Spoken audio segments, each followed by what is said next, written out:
얘들아 안녕. 자, 이번 시간은 6강입니다. 드디어 우리 대망의 삼국시대를 마무리하는 시간이 되었습니다. 신라의 삼국통일이라고 하는 주제를 바탕으로 신라가 어떻게 통일 신라가 되었었는지의 그 과정을 함께 추적해 보도록 하죠. 자, 이번 시간 6강 키워드부터 먼저 한번 확인해 보도록 하겠습니다. 오늘의 첫 번째 키워드는요. 오늘 신라의 삼국통일 과정을 이야기할 때 이 인물의 역할을 빼놓고서는 이야기할 수 없습니다. 당나라로 건너가서 당나라와 함께 군사동맹을 맺는데 성공시켰던 인물이었었죠. 최초로 진골 출신의 국왕이 되었던 인물 김춘추 라고 하는 인물이었었고요. 이 김춘추에 의해서 만들어진 동맹, 신라와 당나라 사이의 동맹이란 뜻의 나당 동맹이라고 했었죠. 자, 그리고 우리 세 번째 키워드, 백제와 고구려가 멸망한 직후에 이 망한 나라를 다시 세워보겠다라고 했던 운동이라 했었죠. 우리 없어졌던 거를 다시 만드는 거, 리바이브, 부흥 운동입니다. 부흥 운동. 그럼 정리해보도록 할까요? 자, 우리 마지막으로 삼국시대 흐름 한번 다시 한번 정리해보죠. 만약에 이거나 다 안다? 스킵하고 넘어가셔도 괜찮습니다. 자, 우리 가장 먼저 전성기를 일으켰던 나라가 어디였었죠? 백제였었죠. 백제. 백제 몇 세기 때? 4세기 때였었어. 자, 백제 수도를 보니까 처음부터 4세기 전성기일 수 있었던 이유는 위례성이라고 하는 한강유역을 갖고 있었기 때문이라고 했었고, 이 서울 지역을 중심으로 활동하던 백제가 고구려에게 한강유역을 빼앗긴 이후에 공주, 웅진 지역으로 수도를 옮겼다고 했었죠. 그래서 웅진, 오늘날의 공주였었고, 웅진 다음에 수도를 사비로 옮겼죠. 사비는 오늘날 부여 지역이라고 설명했습니다. 자, 그러고 바톤 터치를 받아 전성기를 이끌었던 거는 고구려였었죠. 고구려 몇 세기? 5세기 때. 고구려는 처음에 졸본이라고 하는 곳에 수도를 두고 있었다가 이후에는 국내성으로 수도를 옮겼었고, 그리고 마지막 5세기 때는 평양성으로 수도를 천도했다라고 볼 수가 있겠지. 그러니까 다시 말해 얘들아, 여기 있는 사비성, 그리고 고구려의 맨 마지막에 있는 평양성, 이게 각 국가들의 마지막 수도인 거야. 그럼 결과적으로 우리 오늘 할 내용이지만 백제가 멸망하고 고구려가 멸망했다는 거는 이 국가들의 마지막 수도인 어디가 멸망당했다는 뜻일까? 맞아. 사비성이 멸망됐고 평양성이 멸망했다라는 뜻으로 이해하면 될 것 같아. 그리고 마지막 전성기가 신라. 몇 세기? 6세기. 근데 신라 혼자서 이기기가 어려워. 아이 무서워. 그러니까 바다 건너에 있는 어디? 당나라에게 도움을 요청해서 나당, 아이고 글씨가 이상하게 나오네. 나당 동맹을 648년에 맺고 순서대로 국가들을 멸망시켰다고 첫 번째로 백제를 멸망시켰습니다. 이때가 660년. 그러고 고구려를 멸망시켰어요. 이때가 668년. 그러고 신라가 676년에 삼국을 통일하게 되었다라는 거. 근데 우리가 오늘 공부할 거지만 이 백제 멸망했다는 거 무슨 말이라 했었지? 사비가 멸망했다는 뜻이고 고구려가 멸망했다는 뜻은 평양성이 멸망했다는 뜻이야. 근데 신라의 삼국통일에 가기 전에 무슨 문제가 있었냐면 당나라가 한반도 전체를 갖고자 하는 야욕을 드러내니까 결과적으로는 이 중간 과정에서 나당전쟁, 어제의 동맹이 오늘날 적국이 되어 싸웠다고. 나당전쟁에 두 가지 전투, 매소성, 기벌포 전투가 있었다고도 수업 시간에 이야기했을 겁니다. 자, 그럼 우리 먼저 고구려와 수나라 당나라의 대립부터 한번 간단하게 정리해 보도록 하죠. 자, 지금 우리 6세기 후반에서 7세기의 정세라니까 그럼 6세기라고 하는 말은 누가 전성기였을 때야? 신라가 전성기였을 때네. 그럼 신라 영역이 이렇게 한강유역 정도를 먹고 있는 상황이었겠네. 여기가 신라 땅. 그러면서 나머지 국가들은 백제라던가 고구려가 이렇게 존재하고 있어야 되겠지. 그리고 바다 건너서는 중국의 왕조들이 지금 현재 있는 상황이에요. 이때가 수나라하고 수나라 이후에 등장했던 당나라가 통치했던 시기였습니다. 자, 그런데 당시 지금 6세기라는 건 신라가 전성기니까 누구하고 누가 서로 협력 관계냐면 이 고구려하고 그리고 백제가 한강을 빼앗아간 신라에게 복수를 하기 위해 이렇게 동맹을 맺고 있는 상황이었었는데 이 국가들의 외교 전술이 능했기 때문에 각각 외국인 친구들이 있다고 했어요. 고구려의 외국인 친구, 당시 중국을 괴롭히고 있었던 돌궐이라는 유목민족과 외교를 맺고 있었고요. 반면에 백제는 바다 건너 있던 어떤 국가와 내외, 일본과 함께 외교 관계를 맺고 있다고 설명했습니다. 그래서 이렇게 파란색으로 이어지는 세력이 남쪽과 북쪽으로 이어져 있다고 해서 이들의 남북 세력이다라고 표현했었고, 반대로 혼자 외톨이였던 신라가 중국의 당나라와 함께 연결을 하게 되면서 우린 이 신라와 당나라 사이에 맺어진 이 동맹, 이 군사동맹, 이것을 무엇이라 부른다? 동서세력 또는 나당동맹이라 한다라고 설명했을 거예요. 그래서 빨간색은 이렇게 동서 세력이고 이들을 나당동맹이라 부른다고요. 자, 그런데 이 중국이 당시 유목민족이었었던 돌궐하고 사이가 상당히 좋지 않았어요. 그러다 보니까 돌궐과 연결돼 있었던 고구려가 상당히 불편했었던 거지. 그래서 이 중국이 수차례에 걸쳐서 고구려를 침입하는 모습이 나타나게 됩니다. 이 침입이 수나라 시기 때도 한 번 있었고 당나라 시기 때도 한 번 있었는데 이거를 지금 한번 정리해 보는 거야. 먼저 쌤이 외우기 편하라고 수나라가 쳐들어와, 수나라가 쳐들어와. 그래서 이름이 수가 들어간다고 했어요. 그래서 우리가 이걸 뭐라고 했었냐면 살수라고 하는 곳에서 큰 전투가 일어났다 라고 해서 살수 대첩이라고 했었고, 당나라와의 싸움이 일어난 곳은 안시성이라는 곳에서 격전이 일어났다고 했었죠. 그래서 이걸 안시성 싸움이라고 했습니다. 먼저 이 중국의 수나라는요, 우리가 작년에 역사 공부할 때 세계사에서 배웠었죠. 581년에 건국된 수나라의 왕조였었는데 위진남북조라는 분열기를 통일시켰던 왕조였습니다. 근데 이 수나라와 고구려가 대립하게 된 가장 결정적인 이유는 고구려가 당시 돌궐이라고 하는 유목민족과 연합하고 있었던 상황이 수나라 입장에서는 상당히 불쾌했기 때문이라고 했었죠. 그 결과 수나라가 처음에는 고구려에게 복속을 요구했었지만 고구려는 보란듯이 당시 수나라 턱 밑에 있었던 요서 지방을 선제 공격하게 됩니다. 그러자 수나라 입장에서는 고구려하고 우리가 평범하게 또는 화해하면서 엄청 좋은 관계로서는 지낼 수가 없겠구나. 그러니 우리 또한 고구려와 전면전을 벌이자 라는 생각으로 대군을 파병하고 우중문이라는 장군이 이끄는 별동대까지 투입을 했었죠. 하지만 우리 고구려의 장수였었던 을지 문덕 장군이 이 배수의 진을 치는 전략을 통해서 결국 수나라 군대와 대립해서 이길 수 있었다라고 설명을 드렸을 겁니다. 그러니까 이 과정을 외우기보다는 선생님은 수나라와 싸웠던 걸 우리는 살수대첩이라고 부르고, 이 살수대첩의 승리를 이끌었던 장수가 누구다? 을지문덕 장군이다 라는 거 정도로 머릿속에 기억해 두시면 좋을 것 같아요. 자, 이후에는 이제 당나라와 안시성 싸움을 하게 됐었는데, 당나라하고 고구려가 초기에는 친선 관계를 맺었다가 이세민이라고 하는 당태종이라는 인물 시기 때 당나라를 제국의 수준으로 넓히기 위한 정복전쟁 과정에서 주변 국가와 대립하고 이제는 고구려하고의 마찰도 생기게 되었던 거죠. 고구려는 지난 경험에서 수나라와 전쟁했던 경험이 있었기 때문에 국방상의 방비를 더욱더 강화하기 위해 쉽게 말하면 HP를 늘리는 거지 천리장성이라고 하는 걸 축조하게 됩니다.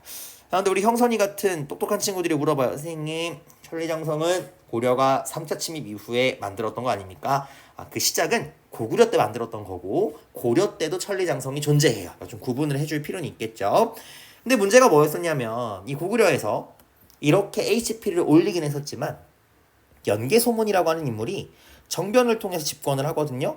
근데 연개소문의 대외 정책이 뭐였었냐면 적극적으로 치고 나가자는 정책이었어. 그러니까 당나라도 지금 주변 국가를 공격하고 있는데 왜 우리가 가만히 있어야 돼? 우리도 당나라와 싸우자. 신라를 공격하고 당나라를 견제하는 정책을 실시하게 되면서 당나라와 고구려가 대립하게 됐던 거죠.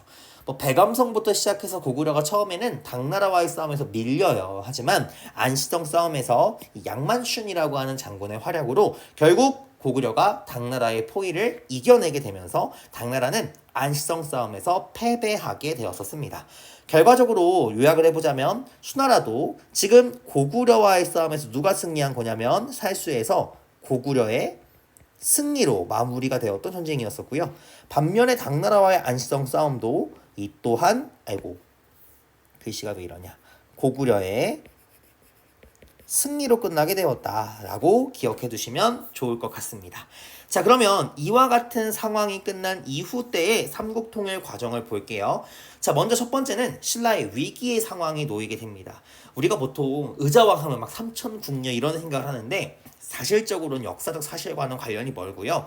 백제 의자왕은 당시 정치를 상당히 잘했던 왕으로 평가를 받고 있어요. 중간에 실정, 잘못된 실수를 몇 개 하긴 했었지만 백제 의자왕은 실제로 이 신라의 대하성을 공격하기도 했었고요. 이 과정에서 당시 신라 진흥왕의 딸도 죽는 등의 엄청난 전세를 올리기도 했습니다.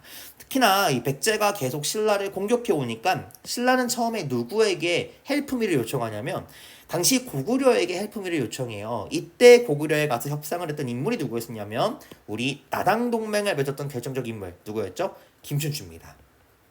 근데 이 김춘추가 고구려와 협상을 하는데 연개서문이 무리한 요구를 합니다. 옛 고구려가 갖고 있었던 한강 영토 일부를 돌려주면 내가 너네 도와줄게. 하지만 이 신라 입장에서는 고구려의 요청을 들어줄 수가 없겠죠. 한강 유역이 갖고 있는 아주 중요한 지리적인 위치가 이게 전성기를 가르는 기준인데 그걸 내놓으러 가면 줄 수 있겠어? 안 되지. 그렇기 때문에 거절을 하니까 김춘추가 이 과정에서 투옥되고 협상이 결렬됐었죠. 하지만 당시 선도회라고 하는 인물이 알려준 토끼와 거북이 이야기를 통해 아이디어를 얻은 김춘추가 가까스로 탈출에 성공하고 이 탈출 이후에 바다 건너에 있었던 당나라와 함께 협상을 하게 되죠. 결국 이러한 김춘추와 당태종의 협상이 성사되면서 만들어진 군사동맹, 이걸 우리는 나당동맹이라고 설명했었습니다. 그럼 당나라는 왜 신라와의 동맹을 맺었어요? 얘들아, 우리 당나라, 수나라가 고구려에게 계속 패배했었지. 그러니까 당나라는 이 기회에 신라랑 같이 고구려를 없애고 싶었던 거야. 반면에 신라는 당나라의 군사적인 지원을 바탕으로 본인들이 지금 수세에 몰려있는 상황을 해결하고 싶었다고 볼 수가 있겠죠. 그래서 결국 나당 동맹이 첫 번째로 멸망시켰던 나라가 어디였었냐면 이게 바로 백제였습니다. 그래서 결국 나당 연합군이 백제를 공격하는 과정에서 백제의 우리 유명한 장군 있죠? 황산벌의 계백이라고 하는 장군이 열심히 맞서 싸웠지만 결국에는 실패로 끝나게 되었었고요. 백제의 마지막 수도였던 사비성이 함락되면서 백제는 멸망하게 되었었죠. 그러고 이 백제의 옛 지역이었던 웅진에 도독부를 설치해서 당시 당나라 세력들이 백제의 성장을 감시하기도 했습니다. 하지만 사비성이 함락된 이후에 백제를 다시 부활시키고자 하는 운동이었던 부흥운동이 전개가 되었었죠. 이 부흥운동 대표적으로 임존성과 주류성이 있었는데 임존성에서는 흑치상지가, 주류성에서는 복신과 도침이 왕자였던 부여풍을 국왕으로 옹립하면서 부흥운동을 전개했지만 결과적으로 내부 분열로 인해서 실패로 끝나게 되고요. 최후의 결전이었었던 이 백제 외국인 친구 누구였죠? 일본과 함께 백제의 부흥운동군이 연합해서 나당동맹과 함께 함께 백강이라고 하는 곳에서 전투를 벌였지만 이 백강 전투에서도 결과적으로 패배했다 했습니다. 그래서 백강 전투는 신라의 나당 동맹과 vs 백제 부흥군 플러스 왜군이 연합해 전쟁을 벌였지만 결과적으로는 백제 세력이 최종적으로 실패하게 되었다, 패배하게 되었다. 이렇게 머릿속에 기억해 두시면 되겠습니다. 자, 그리고 백제가 멸망한 이후에는 이제 고구려를 멸망시킵니다. 당시 고구려를 공격했던 이 시기는 이미 고구려는 수나라와의 사일수 대첩과 당나라와의 안시성 싸움으로 힘이 상당히 약화된 상황이었고요. 설상가상으로 연개서문에 죽은 다음에 왕위 다툼까지 벌어지고 있는 상황이었기 때문에 국가가 대내적으로나 대외적으로는 상당히 혼란스러운 상황이었었죠. 그 결과 나당 동맹의 공격에 결국 고구려의 마지막 수도였던 평양성이 함락되고요. 안동도호부라고 하는 중국의 감시 기구가 설치되기도 했었죠. 그리고 이 망한 고구려를 부흥시키겠다고 부흥운동이 전개가 되었지만 이 또한 결국 실패로 끝나게 되면서 당시 고구려의 부흥도 실패로 끝나게 되었다라고 기억해 두시면 되겠습니다. 자, 근데 문제가 뭐였었죠? 백제 멸망시키고 고구려 멸망시키고 끝인데 당나라가 떠나질 않는 거예요. 이 당나라가 한반도 전체를 지배하려는 야욕을 보이게 됩니다. 약속과 다른 거야. 그래서 이 당나라가 신라의 수도였던 경주 지역에 이 계림도독부까지 설치하니까 신라 입장에서는 이제 당나라와 싸워야 하는 시기가 다가왔구나. 결국 당나라와 함께 나당전쟁을 벌이게 됩니다. 선생님이 나당전쟁의 격전지 매소성이라는 곳과 그리고 기벌포라고 하는 곳에서의 전투가 이루어졌다라고 설명을 했었죠. 그래서 결과적으로 나당 전쟁에서 신라가 승리함에 따라 676년 신라 문무왕 시기 때 신라가 삼국을 통일하는 엔딩을 맞이하게 되었다라고 설명했었을 겁니다. 자, 이 결과 신라가 삼국을 통일하면서 남북국 시대가 등장했었는데 남쪽에는 통일한 신라가 존재하고 있었고요. 북쪽에는 이 멸망한 고구려의 유민들과 말가해족이 함께 연합해서 대조영이 세운 나라인데 기억나나? 네, 발해라는 나라가 만들어지는 남북국 시대가 시작되었다라고 설명해 드렸었습니다. 자, 이렇게 해서 우리 한번 신라의 삼국 통일 과정을 정리해 봤는데 뭐니 해도 이 삼국 통일 과정의 가장 큰 핵심은 빨간색으로 써주세요. 순서입니다. 순서.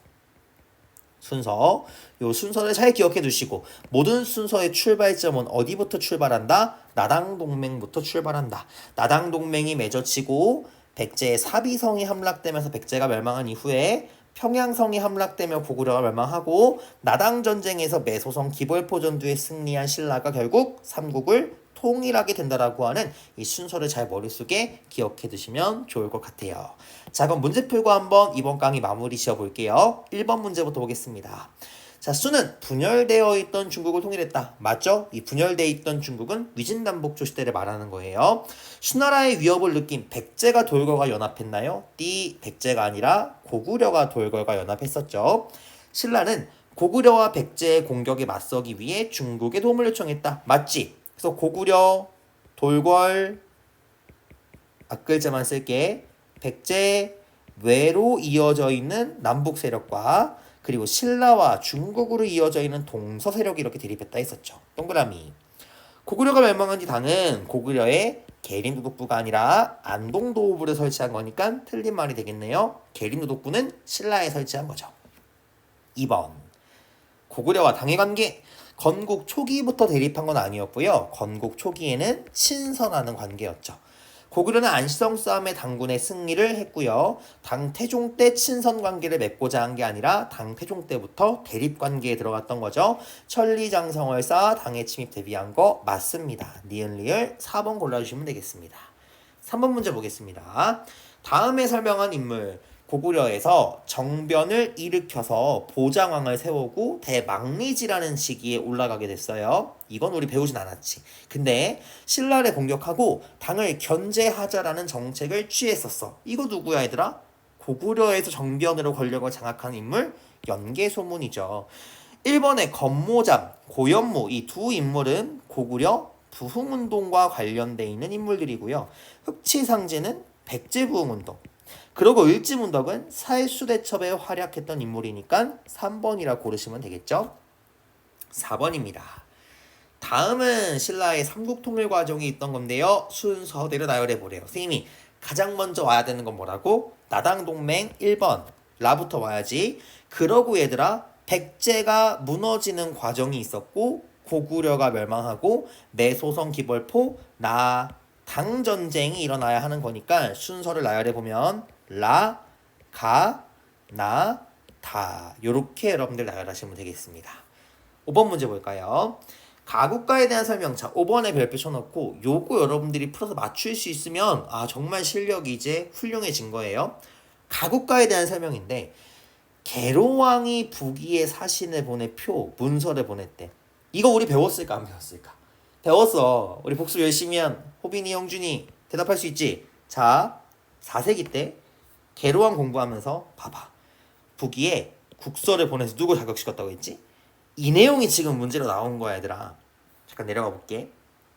여기 봐봐.